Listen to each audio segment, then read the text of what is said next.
But what I'd like to bring to your attention this morning is the Washington Times article. The headline is Jane Fonda becomes a born-again Christian.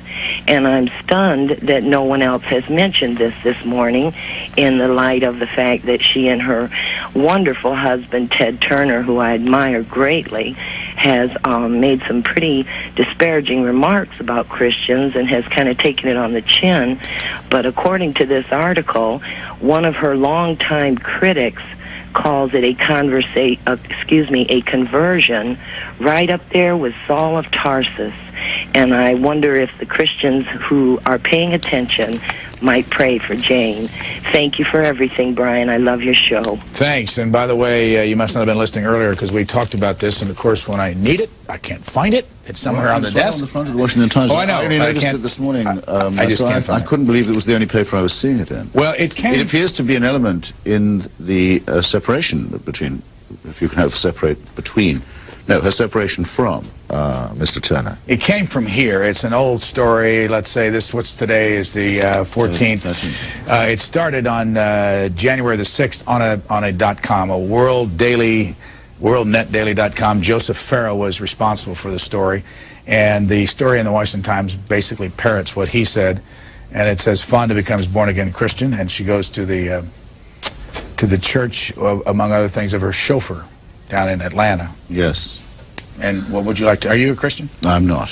What are you? I'm not a member of any church. I don't think that there's any supernatural guidance. And here's the article, by the way. I don't think my presence here is attributable to any form of divine intervention. What did you make of the story? I thought it was a sad little story. Why?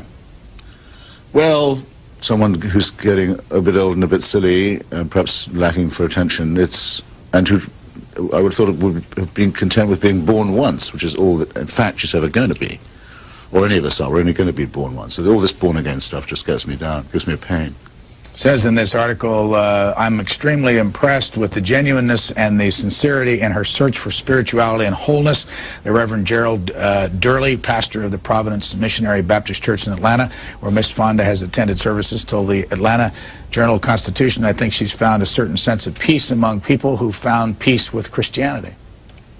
So hard to object to, isn't it? You know what I think what I don't like, well, there's a lot of it I don't like, as well as finding it totally intellectually and morally unconvincing, is that this is the form that they believe modesty should take. It's going around all the time about how you've found God and how God has a special purpose for you.